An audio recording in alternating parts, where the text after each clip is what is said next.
Every time snow hits the highway signs just right, I see the outline of her handprint on my windshield again. Not the way it looked that night, smeared and frantic, but the ghost of it, like the glass never really forgot. I tell people I stopped doing winter night shifts because the overtime was not worth the risk. Because the roads out by County Road 12 are a mess when the plows fall behind. The truth is a lot simpler and a lot harder to explain. I stopped because one woman I tried to help should not have been there to begin with. That winter I was running deliveries for a small parts warehouse outside town. It was not glamorous work, but it kept the lights on. My whole life ran on a plain white van, a thermos of bad coffee, and podcasts playing low enough that I could still hear the road. After a few seasons of it, I thought I understood snow. I thought I knew the way it changes the world into something softer and quieter. Something that feels safe if you keep your speed steady and your wits about you. That is the kind of lie winter tells you. It covers everything in the same clean sheet, and you forget what is buried under it. The night it happened, I was already late getting back to the depot. A storm had blown in faster than the forecast promised, and by 9, the world beyond my headlights was nothing but white static. The roads out by County Road 12 have no streetlights, just the occasional reflector post and whatever glow you get from the horizon. I remember my hands hurting from how hard I was gripping the wheel, the heater cranked up even though my feet still felt numb. The wipers beat back and forth on high and still could not keep up. It was like driving through the inside of a snow globe someone would not stop shaking. I had my route down to muscle memory. Out along 12, cut across Old Mill, loop back toward the highway. That night the app kept trying to reroute me, and I kept ignoring it because I knew better. The screen glowed faint blue on the dash, showing a little van icon crawling along a thin gray line. That line felt like the only thing connecting me to the rest of the world. On either side of me, the fields vanished into darkness, edges softened by drifts that were starting to swallow the ditches. You do not think about how alone you are out there until something happens and there is no one else to see it. I almost missed the stranded car. The storm had buried it up past the wheel wells on the passenger side, and the hazard lights were so weak they looked like someone breathing under a blanket. I caught a flash of orange in the corner of my eye and braked harder than I should have, feeling the back end of the van fishtail before the tires bit. For a second, I thought about driving on. That is the part that still bothers me. There was a full second where I considered pretending I had not seen anything. Then I pictured some family sitting in a freezing car, waiting for help that never came, and I pulled over. Up close, the car looked wrong. Snow had drifted up over the back window completely, leaving only a half moon of glass clear where the wiper had been. The front hood was dusted but not piled up, like it had not been there long, and the driver's door hung slightly open. The hazard lights ticked on and off, painting the inside with a dull, sickly orange that made everything look underwater. I left the van idling on the shoulder with my own flashers on and grabbed my phone and flashlight. "Hey," I called, leaning down toward the open door. "You okay in there?"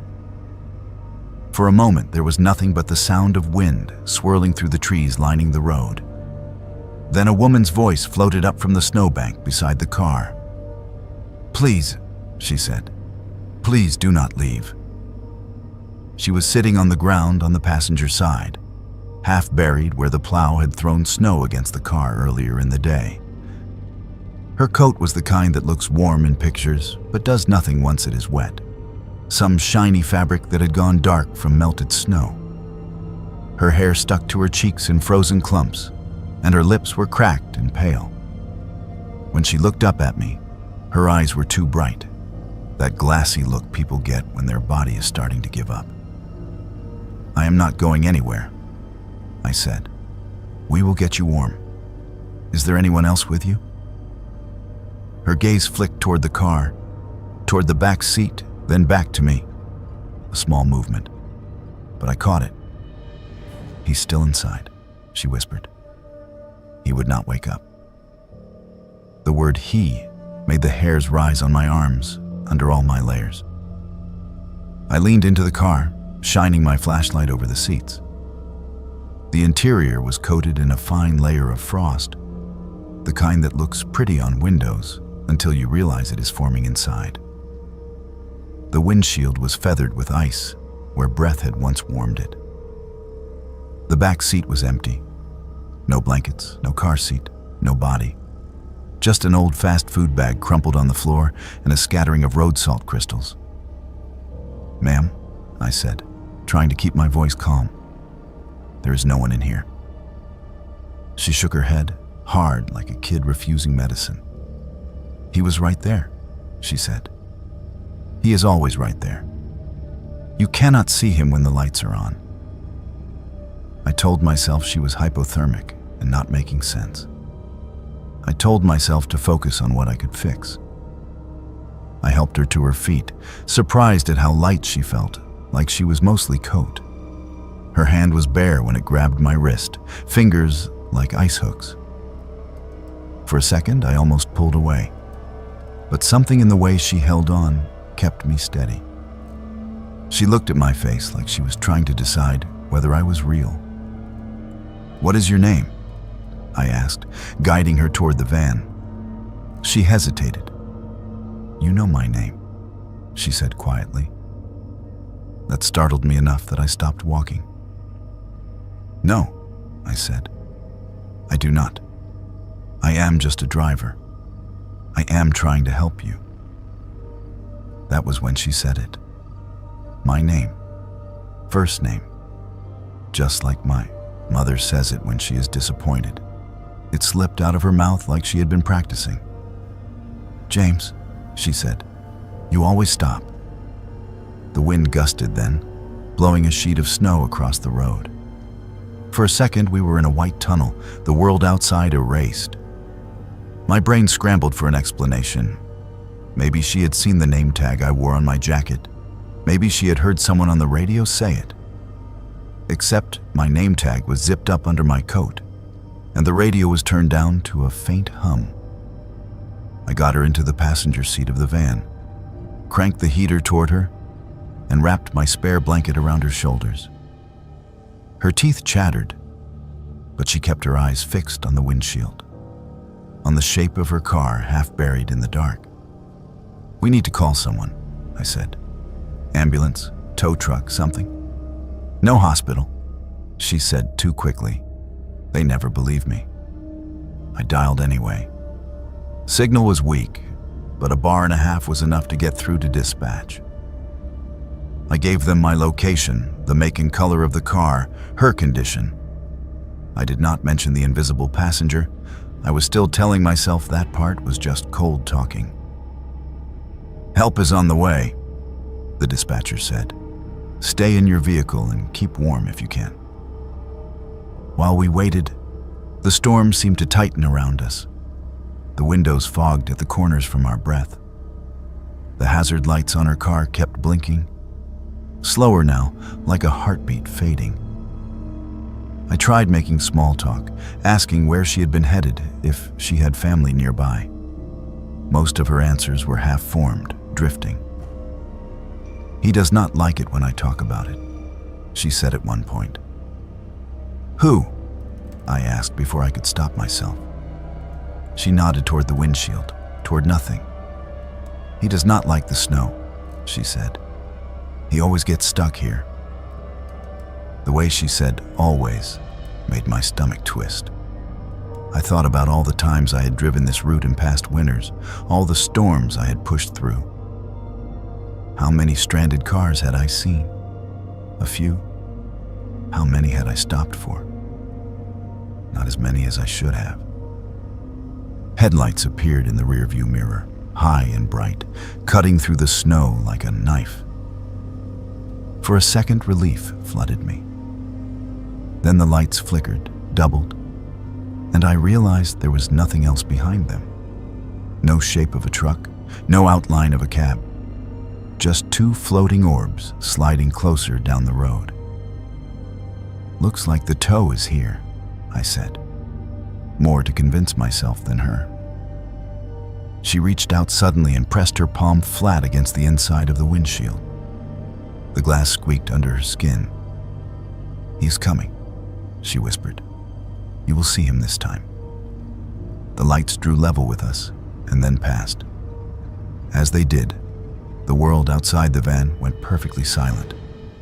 No wind, no engine, no ticking hazard lights. The snow seemed to hang in the air, suspended. For one heartbeat, I saw it. A shape outlined in frost on the outside of the windshield. A hand matching hers on the other side of the glass. Long fingers, too long, splayed wide as if testing the barrier. I could not move. Neither could she. We sat there, palms mirrored, while the floating lights drifted ahead toward her buried car. They stopped beside it, hung there for a moment, and then winked out all at once. The sound of the storm rushed back in like someone turning up a volume knob. My chest hurt like I had been holding my breath. She let her hand slide down the glass, leaving a clear smear that began to freeze at the edges. "He found it," she said softly. "Maybe he will not have to try again." The ambulance and the county plow arrived 10 minutes later.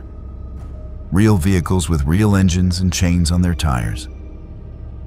The paramedics wrapped her in a foil blanket and loaded her up, checking her vitals, asking her questions she mostly did not answer. When one of them turned to thank me, I had to ask, "Do people crash here a lot?" I said. "On this stretch?" He glanced past me at the half-buried car and the way the snow around it did not quite look right. "Every winter," he said. "Same mile marker, almost to the foot. Last big one was a family about 6 years back. Woman kept insisting her husband was still in the car even after the fire crew had pulled everyone out. Shock does strange things." I did not tell him about the frost hand. I did not tell him she had called me by name, or that I had felt something on the other side of the glass pushing back. I watched them drive away, red and blue lights swallowed by the storm. And then I walked back to her car.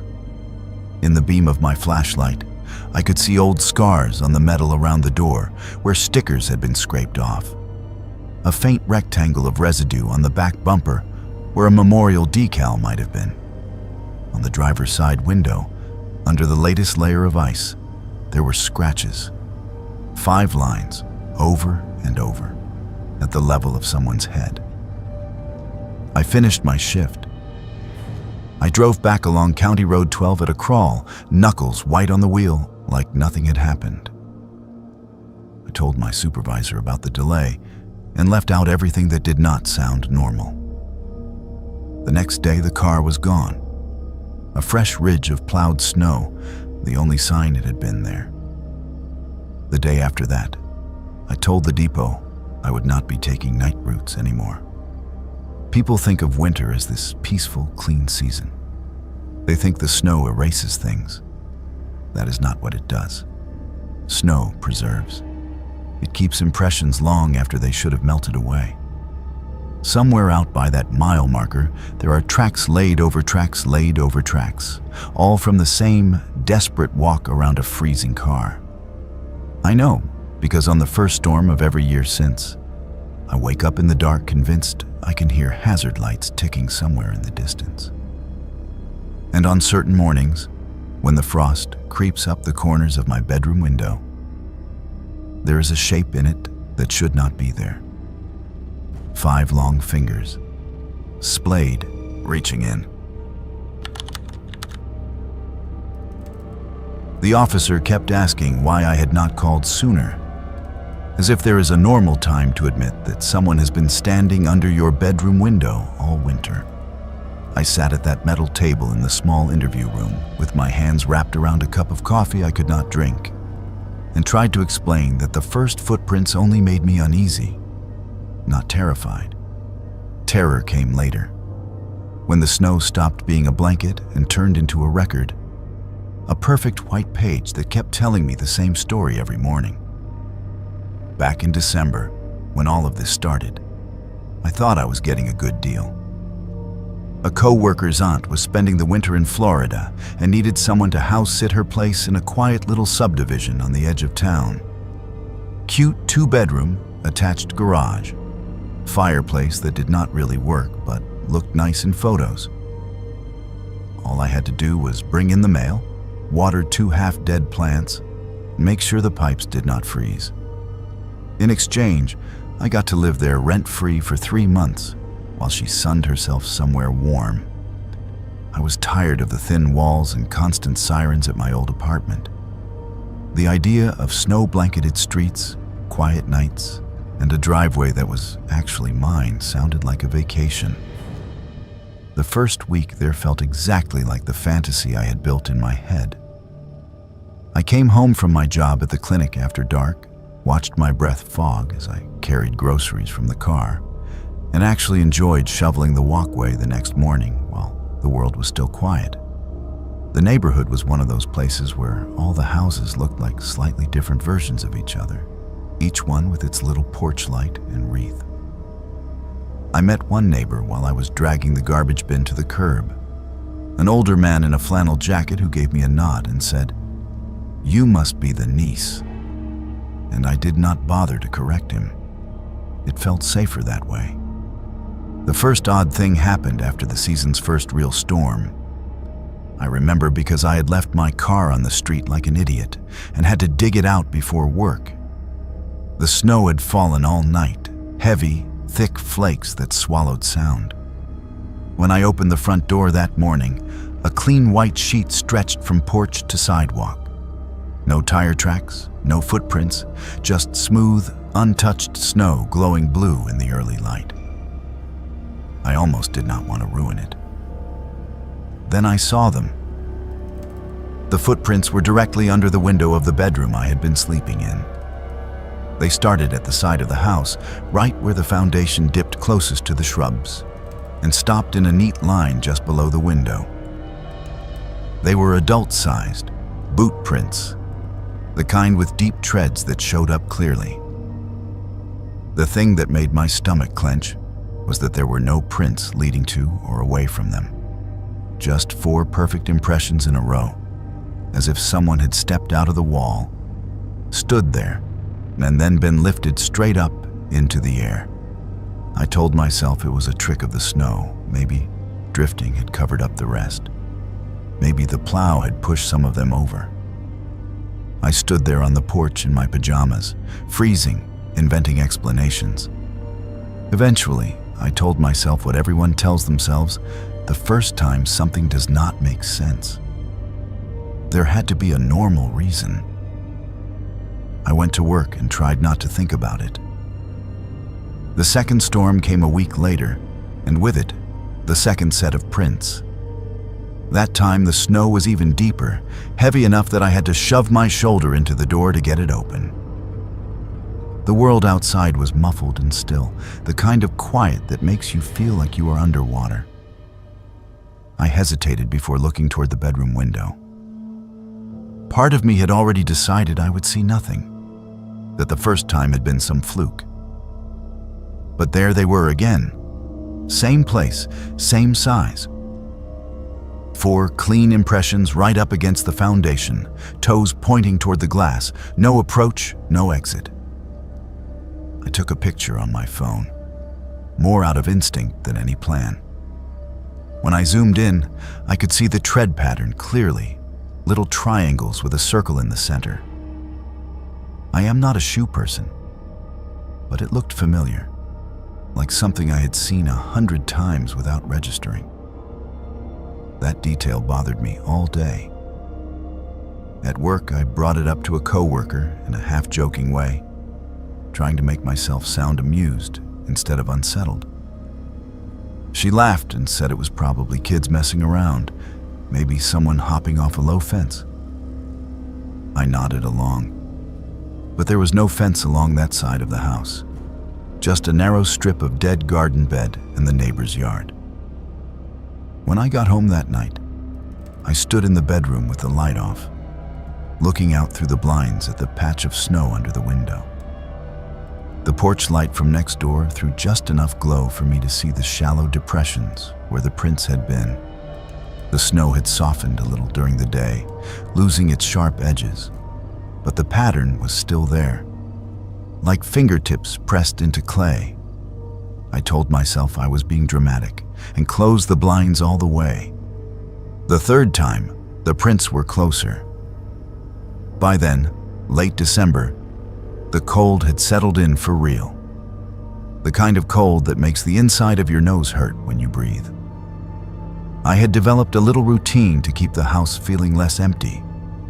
Music on the speaker when I got home, a candle on the kitchen island, a show playing in the background while I did laundry. I would walk from room to room at night just to remind myself that everything was still where I had left it. The storm that night had started as sleet before turning to snow. The sound on the roof changed from a hiss to a dull, soft patter while I was in the shower. I was toweling my hair dry when I heard it. A faint, rhythmic crunch outside the wall, directly beside the bedroom. 3 slow steps. Pause. 3 more. At first, it barely registered as anything other than the normal creaks of a winter house. Then I remembered that the only thing on that side of the house was dead garden and snow. I turned off the bathroom fan, holding my breath. The crunch came again, this time stopping right below the window. For several seconds, there was nothing. Just the hum of the furnace and my heartbeat pounding in my ears. Then a soft tap against the glass, not loud, but unmistakable. A fingertip, maybe 2, testing. I opened the bedroom door and flipped on the light like an idiot, as if I was going to catch someone in the act. The room looked exactly the same. Bed unmade, my suitcase half unpacked in the corner, lamp casting a warm circle on the nightstand. I stepped up to the window, raised the blinds with a shaky hand, and stared out into the darkness. Nothing. Just blowing snow and the faint shape of the neighbor's fence. No face pressed to the glass, no looming figure. I let myself breathe again and went to bed with the lamp on, telling myself it was a power-saving trick to keep the room warm. In the morning, the prints were there again. This time, instead of 4 neat impressions in a row, there were 8, staggered, closer to the wall, overlapping. As if someone had stood there for a long time, shifting their weight from one foot to the other. That was the morning I went to the hardware store for a motion light and a cheap plastic security camera. The guy behind the counter showed me how to install them, making small talk about how this winter was going to be a rough one. I did not explain that I was trying to catch someone who could walk through snow without leaving tracks to get there. I just nodded and bought what he suggested. I put the light up over the back door and aimed the fake camera toward the side of the house where the bedroom window was. It made me feel better for exactly 2 nights. The next snowfall came on New Year's Eve. Everyone else in the city was out drinking, squeezing into crowded bars, or at least pretending to have fun at someone's house. I was on the couch with a blanket and a mug of tea, half watching a movie and half listening to the wind rattle the gutters. Fireworks popped in the distance, muted by the storm. Sometime after midnight, I woke up to the sound of the back door rattling in its frame. Not a knock, not a single test of the handle, but a steady, impatient shake, like someone with cold hands and no patience. The motion light outside was blazing through the thin curtains, turning the kitchen into a washed-out glare. My heart climbed into my throat. I grabbed my phone and stood in the hallway, watching the shadow of the doorknob jump with each rattle. Whoever was out there did not ring the doorbell. They did not call out. They just kept working the handle like they had a right to be inside. After what felt like an hour, but could not have been more than 30 seconds, it stopped. I did not open the door. I waited until the light timed out and the kitchen fell dark again. Then I went to the bedroom and pulled the curtains all the way shut, every nerve on edge. I slept in fits, waking up at every creak, every sigh of the furnace. In the morning, I opened the back door, my stomach clenched tight, expecting to see footprints all over the porch. There were some, a single set leading up the steps and back down again, looping toward the driveway. At least that part was normal.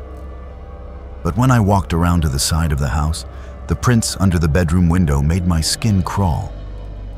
They were pressed right up against the foundation now, toes almost touching the wall. And there were so many of them, I could not count. The snow was churned in a tight oval, as if someone had been pacing in place for a very long time. In the center of that oval, where the treads overlapped so much the details blurred, there were two deep, narrow holes side by side, like someone had planted something there and pulled it back up. I took another picture and, without really planning to, drove straight to the police station on my way to work. I think part of me expected to be laughed out of the building. A woman walks in with photos of footprints and a story about rattling doorknobs in winter. It is not exactly high on the priority list. The officer at the front desk listened politely enough while I talked, his eyes flicking from my face to the printed photos and back again. He asked if I had seen anyone, if there had been any damage, if anything was missing. The answer to all of those was no. It is probably some kid messing around, he said. Or maybe the previous owner had an ex who has not figured out she moved.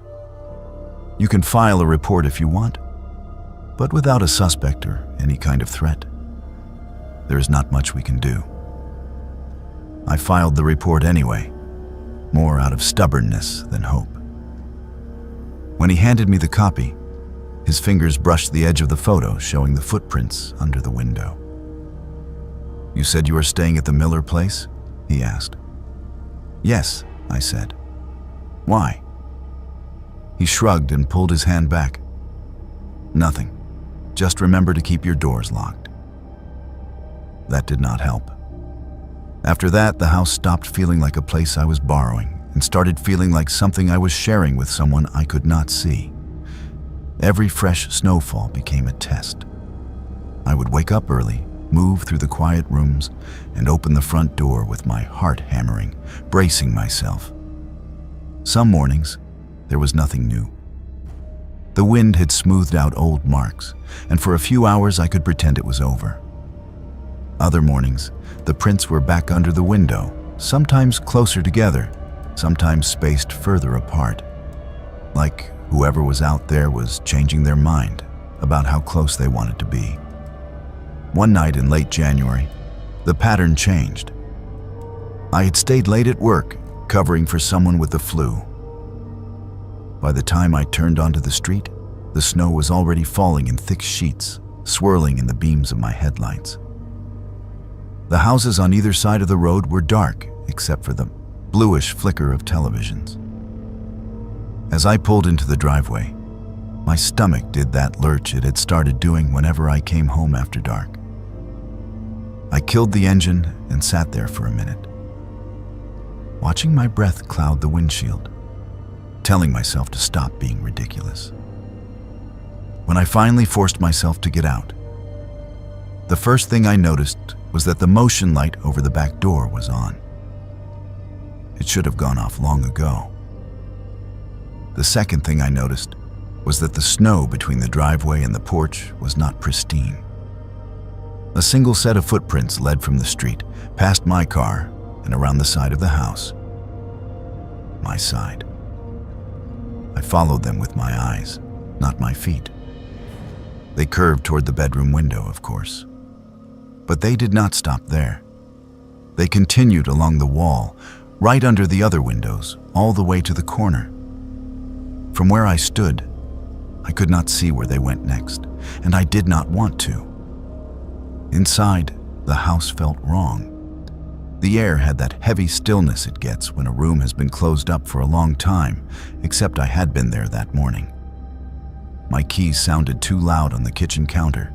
The refrigerator hum made me jump. I told myself to check the bedroom window so I could sleep, get it out of the way. The curtains in that room were thin, cheap things that let the streetlight in around the edges. As I stepped closer, I saw something that made my mouth go dry. Condensation on the glass. Not frost this time, but a faint oval of fog right at face level, like someone had stood there breathing onto the pane. The rest of the window was cold and clear. Without thinking, I lifted my hand and pressed my palm to the glass, mirroring the shape. The cold bit instantly, burning my skin. For a second, my imagination tried to tell me I could feel another hand on the other side. But when I yanked my hand away, there was only my own print fading into the fog. I slept on the couch that night with the television on, sound low, light filling the room. Every time I drifted off, I jolted awake convinced I had heard snow crunching just outside the wall. At some point, exhaustion won. I woke up to gray morning light and the weatherman droning on about wind chill. When I opened the front door, there were no new footprints under the bedroom window. They were inside. At first, I thought my eyes were playing tricks on me. Little wet spots dotted the hardwood floor of the hallway, pale and irregular, leading from the back of the house toward the bedroom. When I bent down and touched one, my fingers came away damp and gritty. Melted snow. The prints were small, just the size of the ball of a foot, like someone had walked barefoot on the boards with wet, half-frozen soles. They stopped at the bedroom doorway. I did not cross that threshold. I stood there with my heart pounding in my throat, staring at those little patches scattered like punctuation marks on the floor. I backed away, grabbed my keys, and left the house without even changing out of my pajamas. I drove to the same police station as before and walked in with my hair unbrushed and my coat thrown over my shoulders. That is how I ended up in the interview room, trying to explain to the officer that whatever had been standing under my window all winter had finally decided to come inside. He asked his questions. Had I seen anyone? No. Had I heard a door? Just rattling weeks before. Was anything missing? I did not know, because I had not stayed long enough to check. Eventually, they sent a patrol car to walk through the house with me. By the time we got back, the wet spots on the floor had mostly dried, but you could still see the faint outlines if you knew where to look. There were no signs of forced entry. The doors and windows were locked. Nothing obvious was disturbed. One of the officers suggested maybe a pipe had leaked. Another asked if I might have come in with snow on my feet and just not remembered. I moved back to my tiny apartment that weekend, losing my deposit without a fight. The owner's aunt was angry in a distant, offended way when she called from Florida, asking why I had left the house empty. I lied and said I had been offered a place closer to work. I did not tell her that something had been visiting her bedroom window night after night, learning the shape of the house, waiting for the right storm.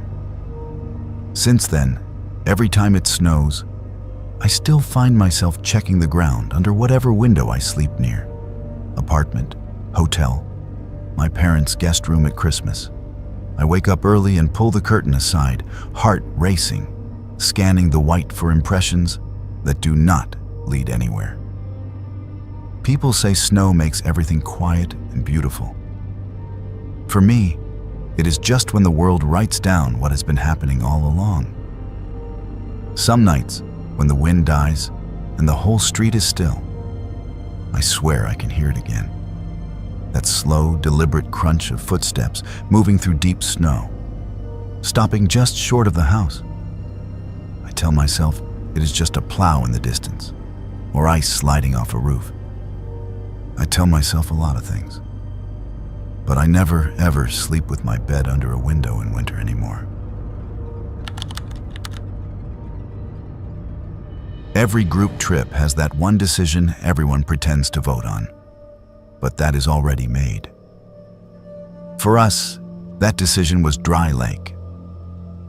When my friends started talking about renting cabins up there for New Year's, I said yes before they even finished the sentence. I grew up on winter postcards and car commercials, all those slick roads and pine trees and laughing people in knit hats. I wanted that. I wanted a week where the worst thing that could happen was someone forgetting the marshmallows. We booked 4 cabins around the frozen lake, all part of an old family-owned place that mostly stayed empty in the off-season. They were numbered in a rough horseshoe, cabins 1 through 8. But 9 sat off by itself, up a small rise, half hidden by trees. "Nobody wants 9, the owner's son said when we checked in, sliding a ring of keys across the counter. "It is the drafty one." Everyone laughed. My friends snatched up the closer cabins, the ones with easy paths to the parking area in the main lodge. That left me standing there with the key tagged 9 and a shrug I hoped looked casual.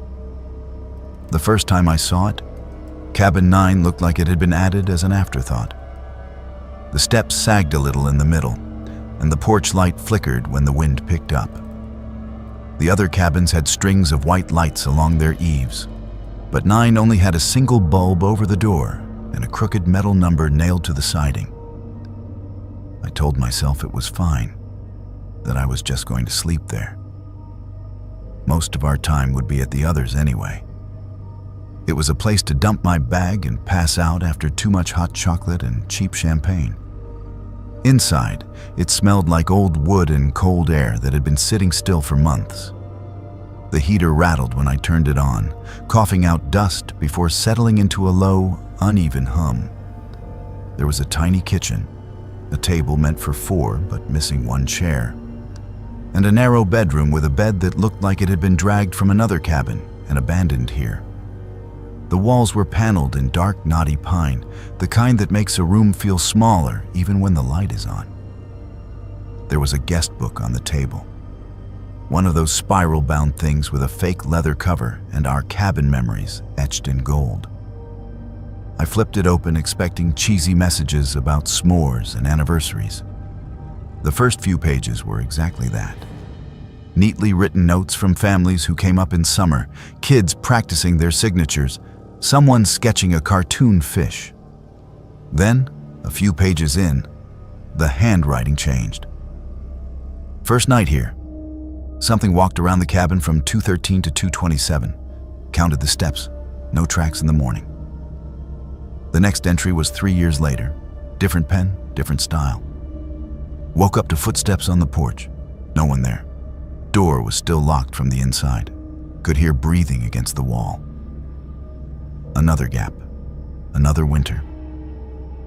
Do not stay in 9 alone. That entry stopped, mid-sentence, the pen dragging off the page like whoever was writing had been interrupted. The rest of the book from there was blank. I laughed once, too loud in the empty room, and told myself it was a joke. Some bored teenager, some local trying to freak out tourists. I closed the book and put it back in the center of the table, spine perfectly straight. My friends loved that I had the creepy cabin. That is how they described it after I read the entries to them over dinner in cabin 3, everyone huddled around a pot of stew and a flickering fireplace. That is where the killer always shows up, one of them said, nudging me with his elbow. Main character energy, man. I rolled my eyes and played along. But I also made sure my phone was charged before I walked back to 9 that first night. The snow squeaked under my boots, the kind of dry cold that makes every sound sharper.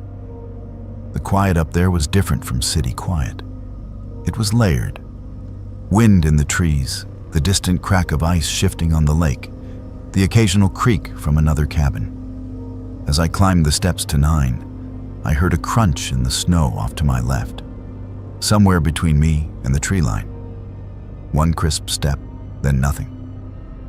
I froze with my hand on the doorknob, listening. It did not come again. Inside, I left the porch light on. I do not know why. Maybe I wanted something out there to know I was awake. I checked the locks twice, walking that pointless little circuit from door to window to door again. The heater finally steadied into a steady drone, a low white noise that filled the silence. I did not sleep well. Every time I drifted off, some tiny sound pulled me back. The pop of settling wood, the hiss of wind squeezing past the window frame, the faint scrape of a branch against the roof. At some point in the night, I woke up certain I had heard footsteps outside. Not on the porch, not close, just circling. That was the word that lodged in my head. Circling. Snow compressing under something heavy, moving in a slow loop around the cabin. I lay there holding my breath, staring at the dark ceiling, counting in my head. 5 steps. Pause. 6. Pause. 7. The pattern repeated, closer then further away, like someone drawing invisible rings in the snow. I do not know how long it went on. Eventually, I must have fallen asleep with the heater's drone and that soft, crunching tangled together. In the morning, curiosity wrestled with dread and won. I pulled on my boots and jacket and stepped out into the brittle sunlight. My breath hung in front of me as I walked around the side of cabin 9. The snow came up almost to the tops of my boots in places, untouched except for the tracks. At first, I did not understand the shapes. They were too wide for normal footprints, too shallow for an animal. It looked like something had pressed long, flat pads into the snow, evenly spaced, all the way around the cabin in a perfect circle about 8 feet from the walls. No approach, no starting point. Just a ring of impressions that never broke or crossed.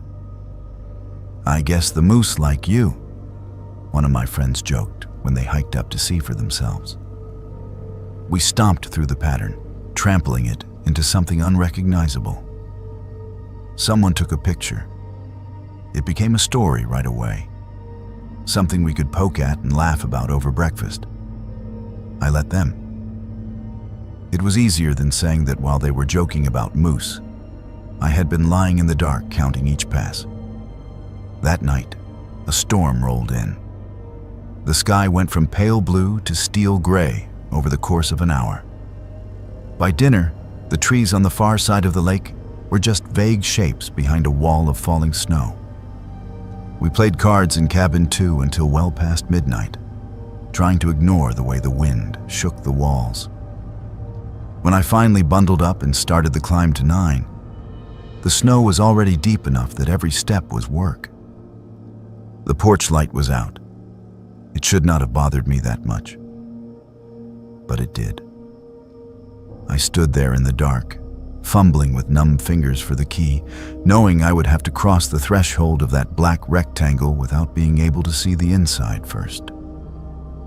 When the door finally swung inward, the cabin greeted me with cold, still air, and nothing else. I found the lamp by memory and snapped it on. The guest book lay open on the table. I knew I had closed it. I had put it back with the cover flat, centered. Now it lay open to the blank pages after that last half-finished warning. The pages were perfectly flat. No breeze, no draft could have done that. I stepped closer and saw faint marks on the paper. Shallow grooves where someone had pressed a pen too lightly to leave ink, but hard enough to indent the page. Lines, half-formed letters that never quite became words. I closed the book gently and put it back exactly where it had been, feeling ridiculous and watched at the same time. I told myself I was tired, that I was letting a cheap prop get under my skin. I went to bed with my socks on and my hoodie hood pulled up, cocooned under the thin blankets. At some point, the heater cut off. The silence that followed was so total, it woke me. I opened my eyes into darkness. The lamp was off. The heater was off. Even the distant noise from the other cabins was gone. No laughter, no music, no doors opening and closing. The only sound was a deep, slow creak from beneath the floorboards, as if something heavy was shifting its weight directly under the bed. The cold came next. Not the normal drafty cabin cold, but a sudden, sharp drop like someone had opened a walk-in freezer. My breath billowed out in front of my face. I could see it, even in the scant light leaking around the edges of the curtains from the muted, snow-reflected sky. The air felt thick, damp, the way it does beside a frozen lake at night. Then I heard the steps again. Not outside this time. Underneath. Starting at one corner, moving along in a straight line, slow and methodical. Each board groaned in turn, a wave passing under me, around the room, then back. Whatever it was, it moved like it knew every nail, every gap. I did not move. I lay there with my hands clenched in the blanket, heart slamming against my ribs so hard it hurt. The rationale part of my brain tried to come up with an explanation. Pipes, old wood, the way temperature changes make structures settle. But none of that accounted for the rhythm. The way the creaks paused by the wall that faced the lake, lingered there, then continued on. When it reached the spot directly under my head, everything went still. For a moment, there was no sound at all. Then a soft, wet rasp came from the other side of the wall behind the headboard, like something heavy was dragging itself upward through damp wood. I listened to it climb inch by inch until it reached the height of my pillow. The air around my face dropped another few degrees. I could feel cold radiating through the wall, a presence without shape pressing in. Something tapped the wall once. Not sharp, more like the slow, exploratory push of knuckles. I broke. I scrambled out of bed, tripping over the covers, and stumbled into the main room. The lamp snapped on with a harsh yellow glare. The heater roared back to life, as if it had only been waiting for permission. The normal creaks of the cabin returned, like background noise I had not realized I had been missing. When I forced myself to look out the front window, I saw nothing but snow and darkness. No figures, no movement. Just the faint glow of other cabins further down the slope, their windows tiny squares of safety. At dawn, I went outside and walked around to the lake-facing side of Cabin 9. The storm had filled in most of the tracks from the night before, leaving a mostly smooth surface. Mostly. Directly below the bedroom wall, the snow had a different texture. It was not footprints, not exactly. More like something broad and heavy had lain there and then been pulled back toward the frozen shore, leaving a shallow, uneven trough that led straight to the edge of the lake. I checked out of Cabin 9 that afternoon. I told my friends I'd not been sleeping well and wanted to crash on the couch in Cabin 2 instead. They teased me at first, then saw my face and backed off. We still finished the trip. We still played cards and drank too much and took pictures on the dock pretending we were not freezing. Years later, I drove past Dry Lake in summer. The resort had been updated. New paint, new signage, some of the old cabins knocked down and replaced with modern rentals. Cabin 9 was gone. In its place, a gravel parking area and a picnic table with a bright red umbrella. From the road, the lake looked harmless. Kids splashing near the shore, kayaks cutting little lines across the surface. But when I closed my eyes that night back home, all I could see was the cabin as it had been, half swallowed by snow. Something circling just beyond the light, patient and old, and so very used to waiting for people who thought they were just there to make memories. The psychiatrist kept circling back to the same question. Why did I keep going back into that building? The way she said building instead of home stung more than I expected. I sat there in that overbright evaluation room, fingers wrapped around a styrofoam cup of water I was not drinking, and tried to explain that when you are barely making rent in a city winter, you do not just walk away from a lease because the heat makes noises and one apartment down the hall will not stay empty.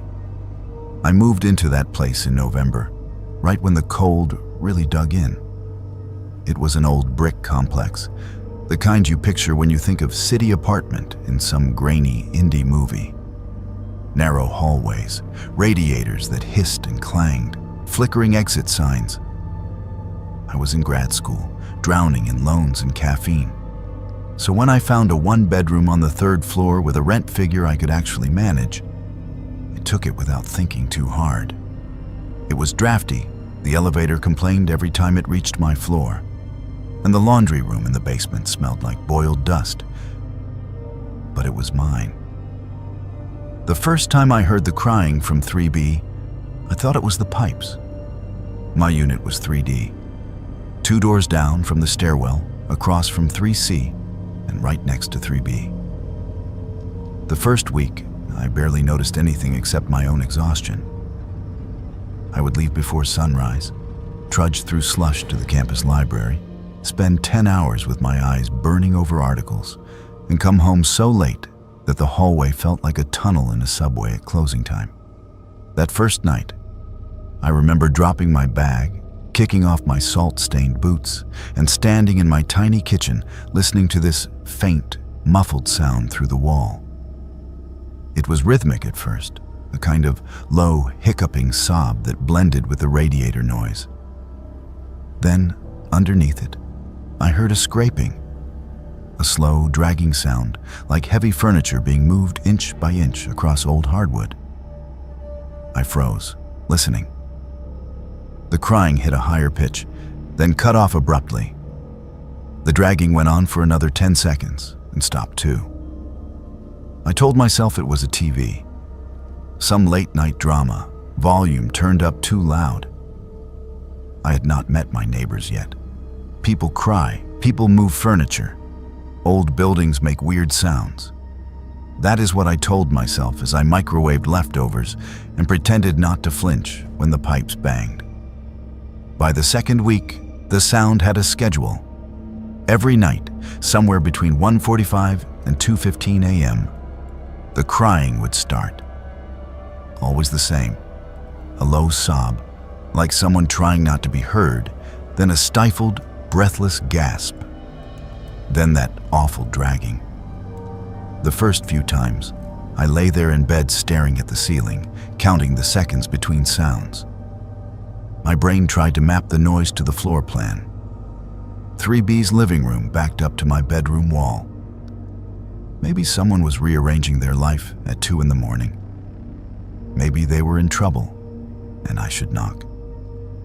I almost did once. I was standing in my hallway in thick socks and an oversized hoodie, hand hovering in front of the wall between my apartment and 3B, when the sound changed. The crying stopped mid-sob, like a radio switched off. The dragging cut out a beat later. In that sudden silence, I became hyper-aware of my own breathing, the hum of my refrigerator, the faint buzz of the light in the bathroom. I stood there with my fist half raised and the absolute conviction that whatever was on the other side of that wall was now listening to me. The next morning, I saw the building manager in the lobby. She was a heavy-set woman in a puffer coat, juggling mail and a cup of coffee. As casually as I could, I asked, "Hey, who is in 3B? I think they are moving furniture late." She frowned. "Nobody?" she said. 3B is vacant, has been since last February." I laughed like I thought she was joking. "No, I mean the unit next to mine, 3rd floor on the left." 3B, she repeated, unlocking a metal mailbox. We are still waiting on repairs in there. There is nobody living on that side of the hall except you. It sat wrong in my stomach the rest of the day. Vacant. Repairs. My mind ran through possibilities. Squatters. Someone slipping past the superintendent. Maybe a maintenance guy working at night for some reason. Anything was better than the alternative, which I refused to name. I started taking photos of the hallway whenever I came or went. It was partly to prove to myself that everything was normal. 3A's door with the dent near the bottom, 3C's wreath, and 3B's door. Plain, brown, with a peephole and a deadbolt. And a strip of painter's tape crossed over the knob that the manager had written "No entry" on in black marker. The tape never looked disturbed. The first time I saw the peephole move, I was coming back from the laundry room. Arms full of a basket, headphones in, damp warmth clinging to my clothes. My door was propped open with my shoe. As I passed 3B, something made me glance at it. Maybe it was the way the light hit the brass circle, maybe it was nothing. But I saw it. The peephole lens turned, just a fraction, like an eye refocusing. Not a trick of my reflection, not my own movement. It rotated, then tilted slightly downward, pointing at me. I stopped dead. The hallway suddenly felt too long, too narrow. I told myself peepholes do not move on their own. Someone had to be on the other side, looking out. My first instinct was anger. Someone was in that vacant unit spying through the door. My second was fear. "Hello?" I heard myself say, voice thin. "Maintenance? Manager?" Nothing. No footsteps, no reply. The peephole stayed pointed in my direction, absolutely still. After a long moment, I forced my legs to move and hurried into my place, locking the door, sliding the chain across with shaking hands. That night, the crying started earlier. I tried to drown it out with a white noise on my phone. But there is something about certain sounds that cuts through everything. It is like your brain is tuned to them. The sobs came in waves, then the dragging, then a new sound, a dull, heavy thump against our shared wall, 3 times. I lay there with my eyes open in the dark, hand over my mouth, counting each impact. The next day, I went to the manager again, this time more insistent. I mentioned the noise, the peephole, the fact that I was a single woman living alone and did not feel safe. She sighed and said she would take a look, then told me, almost as an afterthought, that 3B had a history. A woman lived there last winter, she said, lowering her voice like the empty lobby might overhear. The heat messed up during that cold snap. She kept calling the emergency line, saying no one was fixing it fast enough. By the time maintenance got in, The manager made a vague gesture toward her neck. It was bad. We do not talk about it with the other tenants. I waited for her to say there had been a boyfriend, a squatter, something human. She did not. After that, it was like the building leaned into the story. The radiators in my unit started failing on the coldest nights. Not completely, but enough that I could see my own breath if I stood near the wall I shared with 3B. I bought a space heater and extra blankets. My friends joked that I was living in a haunted tenement. I joked along because it was easier than describing how I would sometimes wake at 3:07 a.m. with the absolute certainty that someone was standing on the other side of my bedroom wall, head tilted, listening to me breathe. One night in January, the cold was so intense, it felt personal. The entire building seemed to have exhaled and forgotten how to inhale. The thermostat in my place blinked 58 degrees in dumb, unhelpful numbers. I wore 2 pairs of socks, sweatpants, a hoodie, and still could not get warm. That was the night the light appeared under 3B's door. It was nearly 2 in the morning. I had given up on sleep and was sitting on my couch with all the lamps on, watching some mindless show on my laptop just to have noise. The hallway outside was usually black at that hour, just the green glow of the exit sign. But through the gap under my front door, I saw it. A thin line of yellow, pulsing brighter, dimmer like candlelight. For a long minute, I just stared at it, brain refusing to process. Then I stood up, every cell screaming at me not to, and walked to the door. I did not open it. I knelt and looked through my peephole. The hallway was empty. No one standing there, no shadows moving. But across from me, under 3B's door, a warm, flickering glow traced the floor. It moved like firelight, but there was no orange splash against the far wall, no smoke, no alarms. It was more contained than that, more deliberate. As I watched, the light dimmed, slowly, like someone cupping a flame with their hand. Then, within that glow, I saw something that made my throat close. A shadow, long and thin, broke the line of light at the bottom of the door. Fingers, someone or something, had placed their hand flat on the floor on the other side. The shadow curled one finger, then another. Tap, tap, tap. 3 slow knocks, not on the door itself, but on my side of the shared silence. I backed away from the peephole so fast I almost fell over. For a moment, I thought about calling the police, the fire department, anybody. Instead, I did the worst possible thing. I froze. I stood in my living room with my hands clamped over my ears, tears hot on my face, waiting for the building to either burn down or go silent. The building did neither. After a while, the light under my door faded back to the usual greenish gloom. The heat coughed back to life. Somewhere downstairs, someone slammed an outside door, anchoring me back in the ordinary world. The next day is a blur of classes and coffee and the thudding pulse of too little sleep. That evening, I packed a bag and went to stay on a friend's couch for a few days. When I picked up the rest of my things a week later, 3B's door was propped open. A maintenance guy in a paint-speckled hoodie was rolling primer over the walls inside. I could see the outline where a radiator had once been bolted. The floor under the window was stained darker, patchy, like the wood had soaked up something it was never meant to.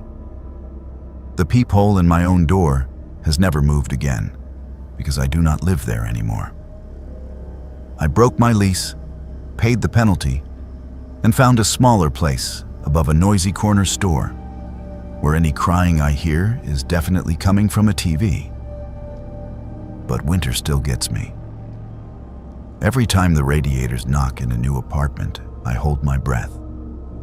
Every time a hallway is too quiet after midnight, I see that flicker of light under a closed door that should not be occupied. The psychiatrist asked again, softer that time, why I kept going back into that building after everything. I could have told her the practical reasons: money, school, the illusion that lightning does not strike twice. What I actually said was the thing I had not admitted out loud until that moment. Because if she was still in there, I said, I did not want her to be alone. Where I grew up, you were not a real local until you drove the North Ridge Road in a blizzard. That was the rite of passage, the dumb tradition people passed down like it was a campfire story instead of a death wish. If you took that narrow mountain road in whiteout conditions and came back with your car and your pride intact, you got to sit a little taller at the diner, tell newcomers how it is not that bad if you know the turns. Most winters, I just repeated the story. One winter, I decided to make it true. I was 17 that year. full of the mean kind of confidence you only get before life really teaches you anything. My dad had finally trusted me with his old sedan, a tank of a car with bald tires and a heater that worked too well. It was the week between Christmas and New Year's, when the plows were tired and the town was half shut down. The snow had started in the afternoon and kept falling in that steady, relentless way that makes the world smaller every hour. By 9, the main road was just 2 dark ruts with white walls building up on either side. I could have stayed home. That is what I tell myself now. I could have watched movies with my little sister, eaten leftovers, let the storm be background noise.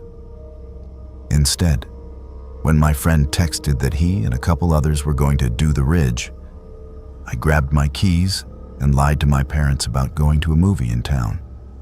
The sky had that heavy, low look when I stepped outside, like a ceiling pressing down.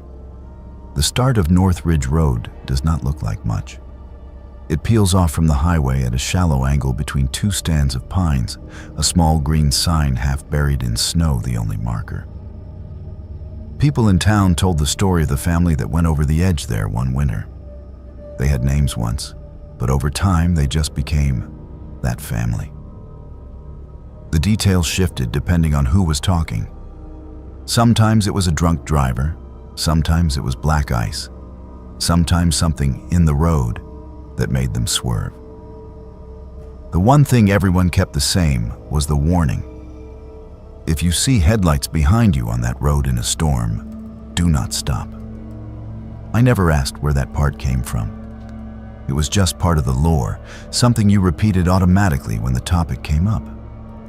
Like I said, we treated it like a story, not a rule. My friends piled into my car at the bottom of the turnoff, breath puffing in the cold, cheeks red. There were 4 of us. I was driving, because it was my dad's car and my stupid idea. We laughed too loud as we buckled in, the way you do when you are trying to prove you are not nervous. The windshield wipers swiped back and forth, already struggling to keep up. The first stretch of the ridge always feels deceptively easy. The incline is gentle, the trees spaced out enough that you can see the valley lights behind you if you look. Tonight, those lights vanished pretty quickly, swallowed by the curtain of falling snow. The road narrowed, the snowbanks on either side rising like soft walls. The car's headlights carved out a tunnel ahead of us, and everything beyond that tunnel might as well have not existed. At first, we treated it like a game. My friend in the passenger seat, Mark, kept up a running commentary on how I should hug the inside of each curve. The 2 in the back sang along off-key to whatever song the weak radio could pick up. I nodded like I knew what I was doing, hands locked at 10 and 2, eyes flicking between the road and the blurry outline of the guardrail where it still existed. About 10 minutes in, the wind picked up. Snow started blowing sideways across the beams, making it look like the road was moving under us instead of the other way around. I eased off the gas, feeling the tires slip once, catch again. The trees were closer now, black pillars loaded with white. Every few seconds, a gust would dump a powdery sheet from a branch, obscuring everything for a heartbeat. "Dude, you good?" Mark asked, finally hearing the tightness in my breathing. "Yeah," I said, "just taking it slow." We had just come out of a long right-hand curve when I saw them. At first, I thought it was just another reflection in the snow, a trick of light off the drifts. Then it resolved into 2 distinct points, pale and far behind us, headlights cresting the beginning of the ridge. "Guess we are not the only idiots tonight," someone in the back said. The lights stayed small for a while, bobbing slightly with the bumps in the road. I focused forward, tracing the faint dark line where other tires had gone before the snow filled in their tracks. The road here had no guardrail, just a shallow ditch, and then a steep drop into trees. I knew that in theory. In the storm, it was just white going down and white going up. After a few more turns, I checked the rear view again. The lights were closer now, not dangerously close, just keeping pace. Whatever they were driving, they were matching my speed exactly. Not gaining, not falling back. Two pale circles floating in the dark, their edges blurred by snow. "Maybe we should let them pass," Mark said. "How?" I snapped, harsher than I intended. "There's nowhere to pull over." We all knew the road. There were only a couple of wide spots big enough for two cars to pass each other comfortably, and they were still ahead of us. The idea of trying to nose into a snowbank on that narrow strip, half blind, made my palms sweat. "Just keep going," one of the guys in the back said. "They can deal." So I did. I kept going. I tried to pretend the headlights were not there, which worked for about 30 seconds at a time. Then something in my brain would insist I check again, and each time they were a little bigger, a little brighter, filling more of the mirror. Still no sound of another engine, though. Just ours, straining up the grade, and the steady whump of the wipers. The radio cut out halfway, through a song. It did that sometimes up in the hills, losing the station, but this time it did not switch to static. The sound just stopped. One beat there was music. The next there was only the labored breathing of the heater fan. For a second, the silence inside the car was so complete, it felt like my ears had filled with snow. "Lose the signal?" Mark asked, fiddling with the knob. The speakers crackled softly, but nothing came through. Instead, from somewhere behind us, we heard something else. A faint, overlapping murmur, like many voices talking at once through a wall. It was there and gone so quickly that I almost convinced myself I had imagined it. The others went quiet too, each of us listening for it to come back. It did not. The next curve was a hairpin to the left, with a tiny turnout on the outside. In summer, people used it to take pictures of the valley. In winter, the plows piled extra snow there. Tonight, I could barely see where the road ended and the turnout began. My brain did a quick, terrified calculation. If I braked too hard, we could slide. If I kept going, those headlights would end up right on our bumper. The lights were close now. Too close. When I glanced in the mirror, they were big enough that they washed out everything behind us. No shape of a hood, no outline of a roof. Just white glare. I could feel them on the back of my neck. "Okay, I am going to let them by," I said, more for myself than anyone. "You sure?" Mark asked, but his voice sounded small. I eased off the gas even more and put on my blinker out of habit, though it was pointless out there. As we approached the hairpin, I steered toward where I knew the turnout had to be, feeling the tires crunch through deeper snow. The car tilted slightly as we left the packed center of the road, the steering wheel fighting me. For a moment, I thought I had misjudged, and we were about to slide off completely.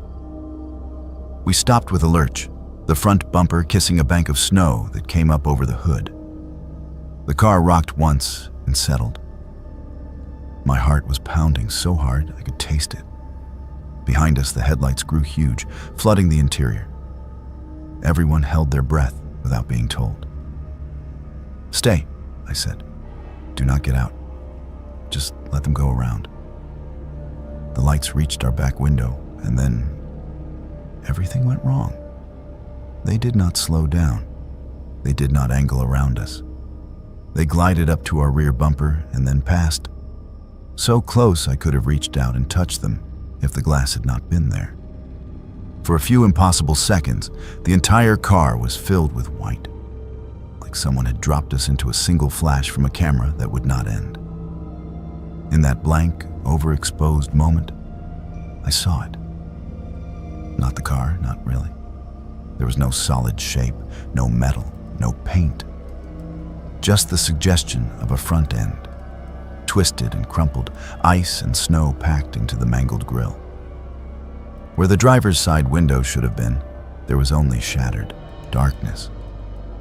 And in that darkness, a face turned toward us, pale and ruined, eyes wide and fixed right on mine. Then it was gone. The headlights slid ahead, shrinking, the glow snapping back into two distinct circles. The radio came back on mid-verse, low and tinny. The heater fan sounded too loud. I realized my hands were shaking so badly I could barely hold the wheel. "Did you see?" Someone in the back started, then cut themselves off. "Just go," Mark said hoarsely. "Please, just get back on the road." I pulled us out of the turnout on trembling legs, feeling the tires spin once before gripping. The rest of the drive passed in a kind of stunned silence. We did not talk. We did not sing. We watched the retreating lights until they reached the next curve. And then they vanished. Not over a rise, not swallowed by the storm. One moment they were there, the next the road ahead was just our own beams hitting the swirling snow. We made it home.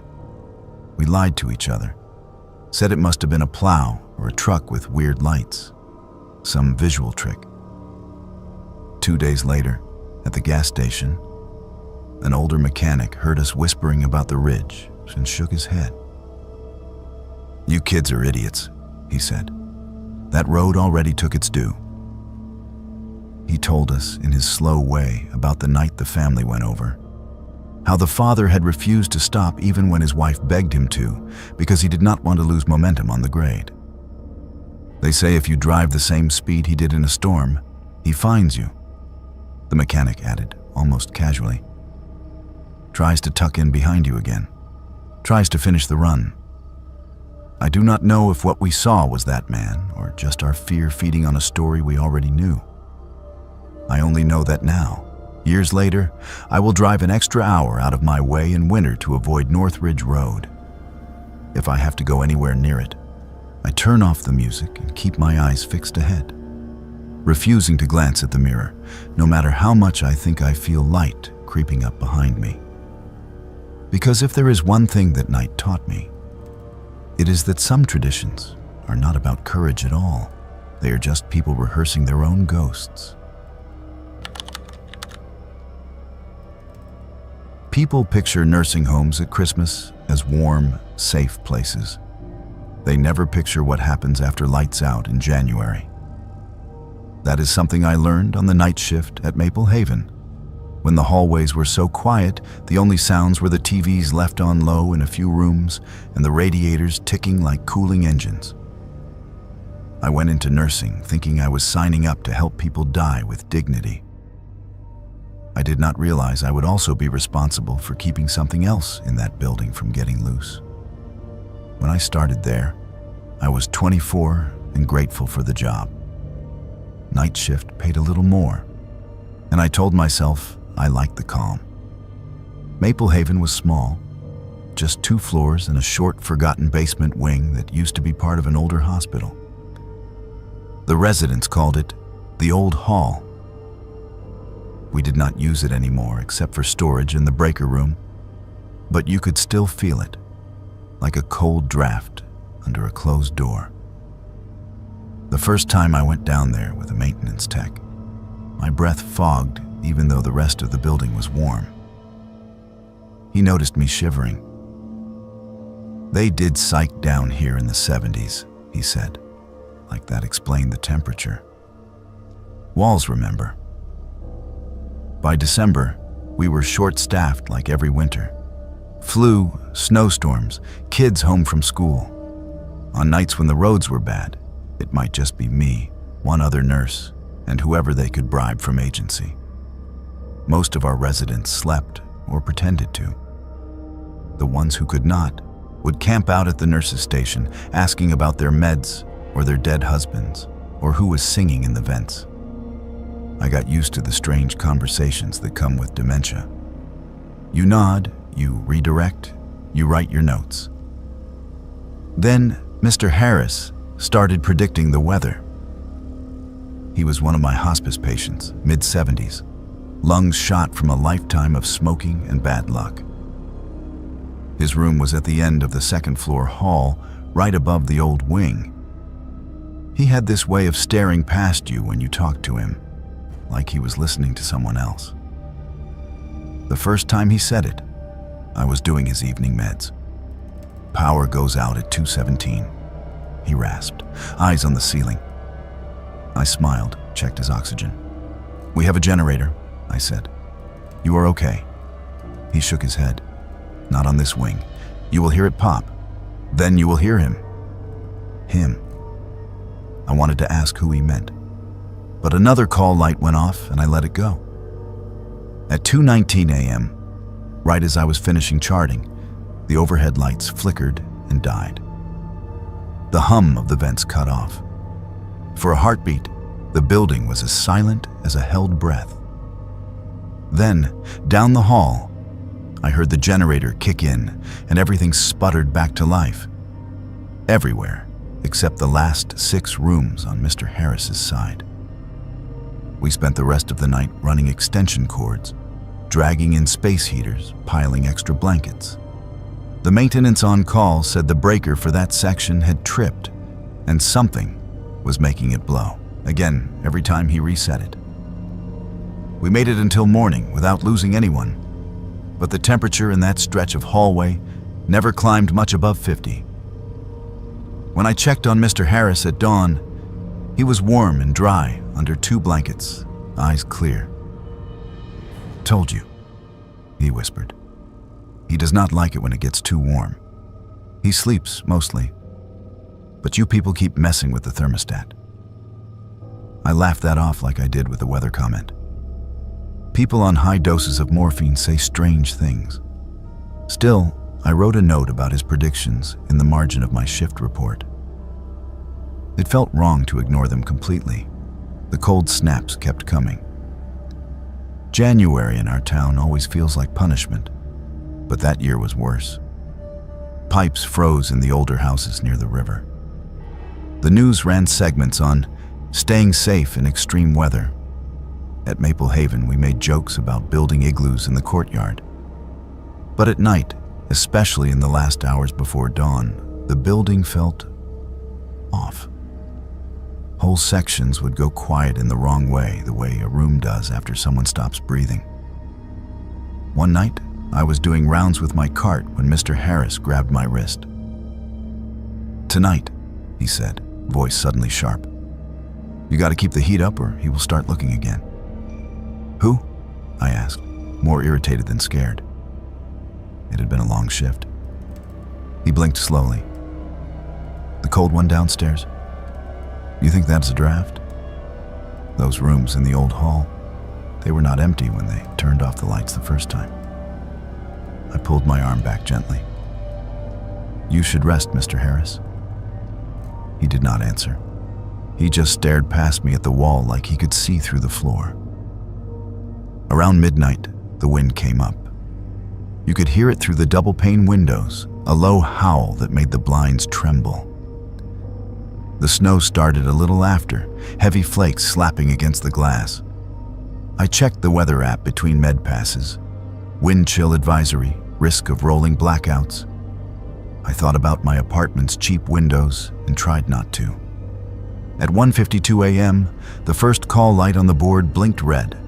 Room 204, then 206, then 210. Usually they came one at a time. Bathroom, pain, confusion.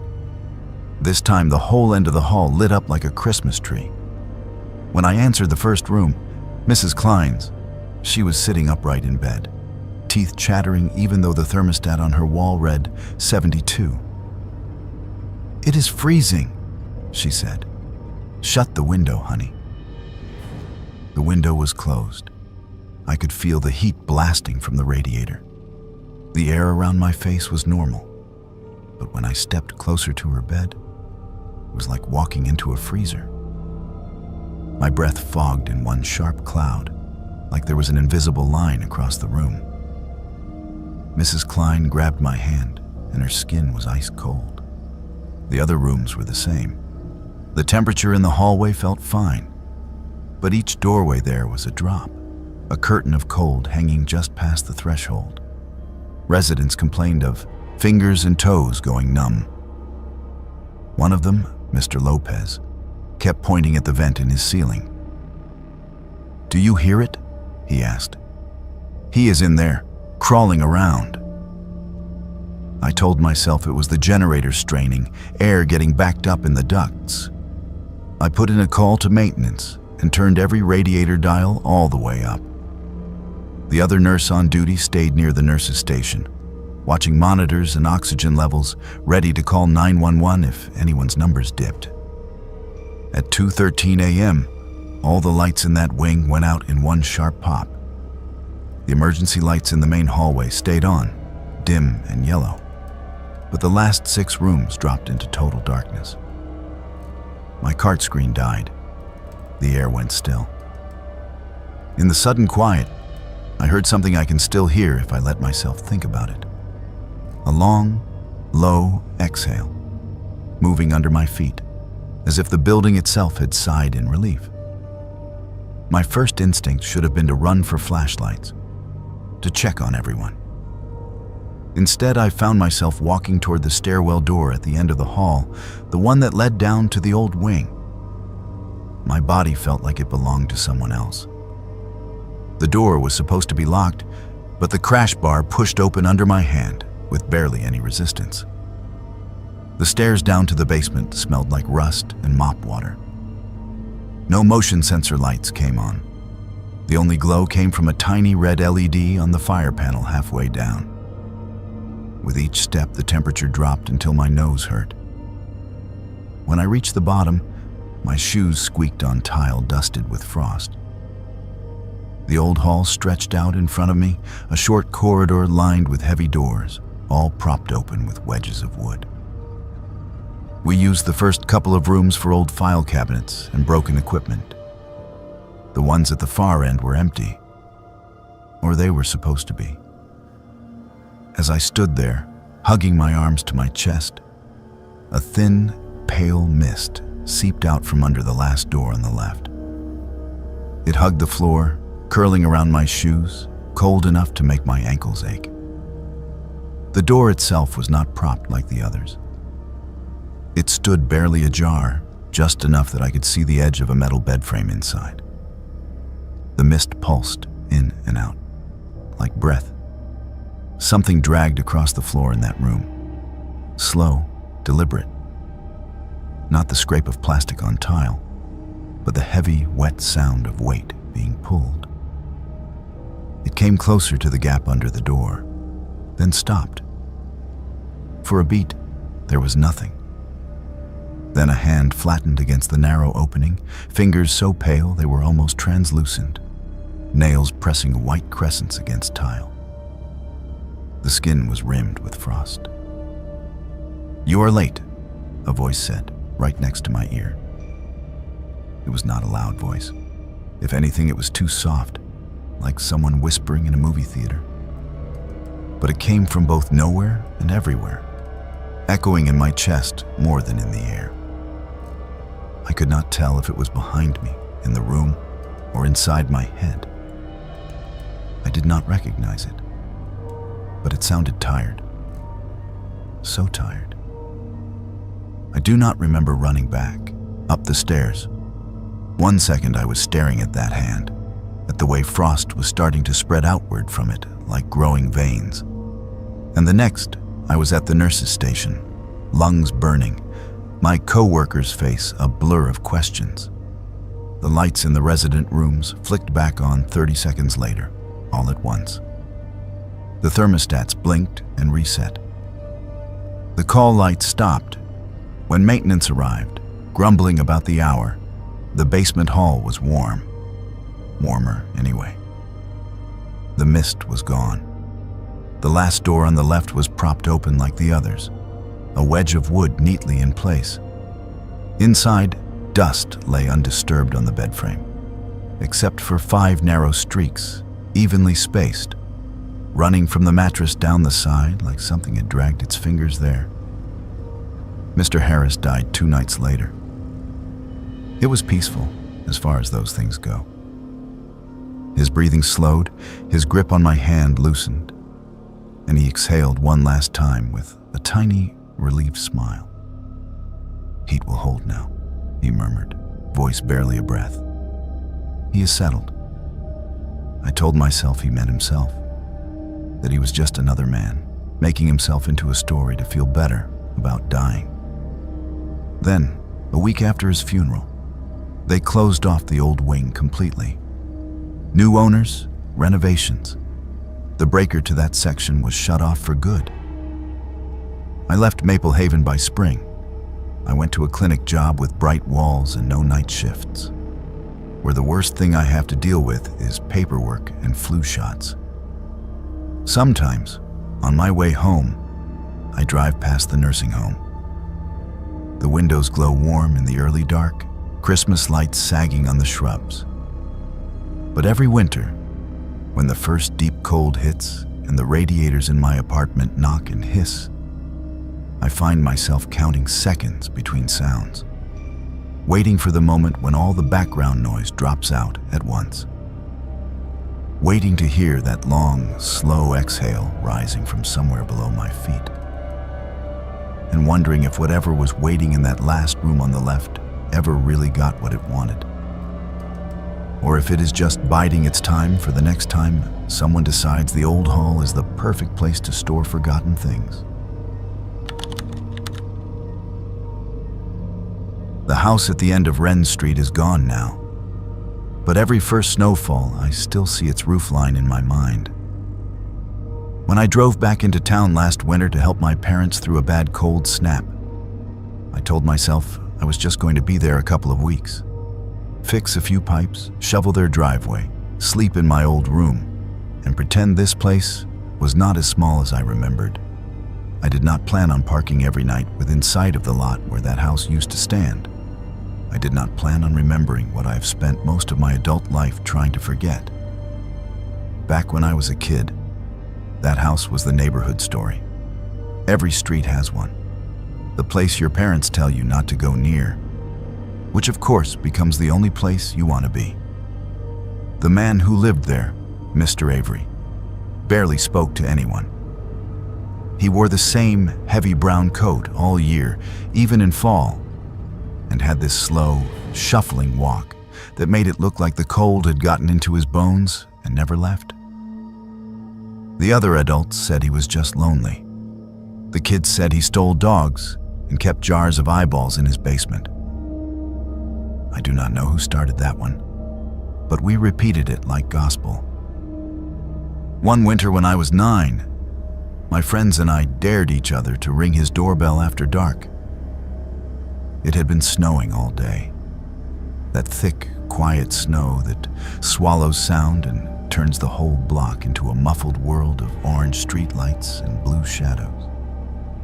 I remember the way my breath hung in front of my face like smoke as I ran up his walkway, boots squeaking on the packed powder. My friends stayed at the corner, ready to bolt. I remember the bell under my glove, the hollow chime echoing inside. I remember giggling, turning to run. I do not remember the door opening. That is the gap. Everything after that is blank until the moment a police officer was carrying me up our own front steps, my mother crying, my dad's face the color of paper.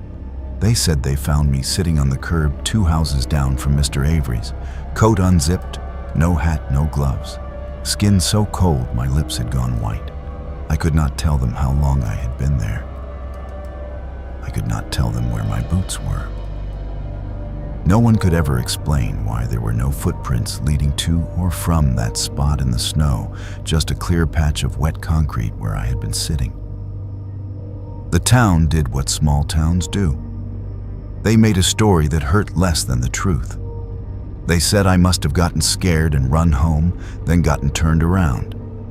They said maybe some older kids were playing a prank. No one questioned Mr. Avery because he had never bothered anyone. A year later, he died alone in that house during another cold snap. And a few years after that, the house was condemned and torn down. The lot sat empty, a raw rectangle of dirt at the very end of Wren, like a missing tooth. I moved away after high school and did my best not to think about any of it. Then last winter, the pipes in my parents' kitchen burst during the first real freeze. And I found myself back on that same street, 34 years old, parking my car under the same sad streetlight. The lot where the Avery house had been was just a stretch of uneven snow with a for sale sign planted at the far curb. Or that is all it was supposed to be. The first time I saw the light, I thought it was a reflection. I had been out late buying space heaters and insulation tape. It was close to midnight when I turned onto Wren, the snow coming down in slow, lazy flakes that glowed in my headlights. My parents' house was near the middle of the block. As I rolled past the empty lot, something flickered at the corner of my eye. A small, steady glow, low to the ground. I pulled into the driveway and killed the engine, heart doing that stupid stutter it does when your brain notices something before you do. When I stepped back out into the cold and looked properly, there it was, a single candle flame, or what looked like one, in the middle of the lot where the living room of the old house would have been. No lantern, no glass, just a pinprick of golden light hovering above the snow. I told myself it had to be a trick of the street lamp, some weird reflection off ice. I told myself the teenagers had probably left something there. But the longer I stood there, the more wrong it looked. The snow between me and that light was untouched. No footprints, no tire tracks, just a smooth field of white. I went inside, locked the door, and pretended not to look out the front window for the rest of the night. The next day, the snowplow came through, leaving dirty ridges along the edges of the lot. The candle was gone. For a few days, I convinced myself it had just been headlights hitting a patch of ice. I focused on helping my dad crawl under the sink, on calling plumbers, on keeping my mom from slipping on the front steps. Normal things. Then another storm hit. This one was worse. Wind drove the snow sideways, piling drifts against doors and burying mailboxes. After we dug out the cars and I checked the utility room for leaks, I found myself looking down toward the end of the street without meaning to. The sky was a flat clouded gray, the kind that makes it impossible to tell what time it is. And everything had that strange, bright gloom you only get in winter. In the center of the lot, the light was back. Closer this time. Not in the middle, but nearer the front, maybe a few feet from where the front steps of the old house would have been. It flickered steadily, indifferent to the wind. I squinted, trying to see some logical source. My breath fogged the inside of the glass. When I wiped it away with my sleeve, my stomach dropped. There were footprints now.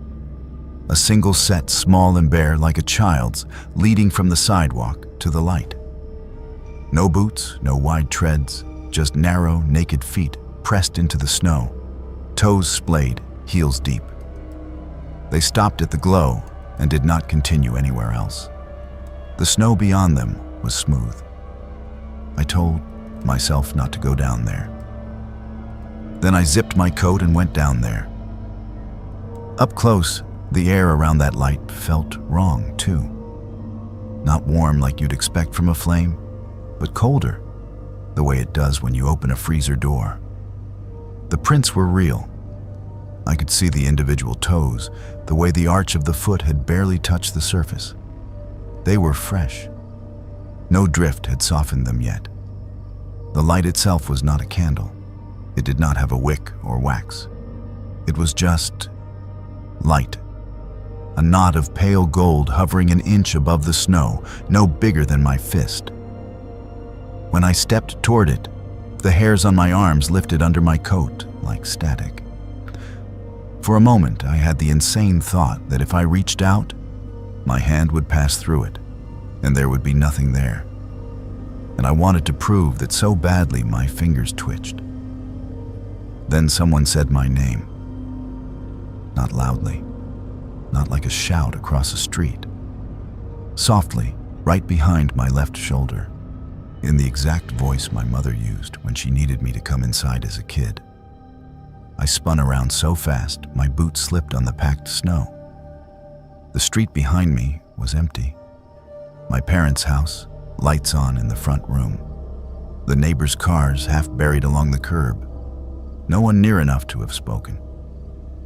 When I turned back, the light was gone. The prints were still there. After that, the pattern became impossible to ignore. Every time it snowed, the light would appear somewhere else on that lot. Sometimes near where the kitchen window had been, sometimes toward the back where the bedrooms were. Sometimes there were footprints, sometimes not. A couple of times, when I stood at the front window late at night, I saw something else.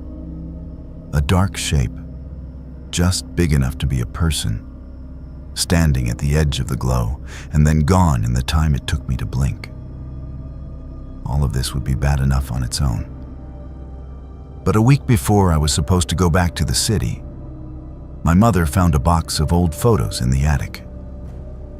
We spent an afternoon flipping through images of long-gone Christmases, yellowing shots of me and my sister in snowsuits. At the bottom of the box was a stack of pictures I had never seen. The old street, the Avery house. One of them stopped me cold. It was a photo taken from almost exactly the same angle as my parents' front window. Fresh snow, the Avery house dark against the sky. And there, in the yard, a small, solitary glow near the front steps. A child's shadow stretched toward it, long and thin on the snow. The date scribbled on the back was the winter I had gone missing for those blank hours. I did not sleep that night.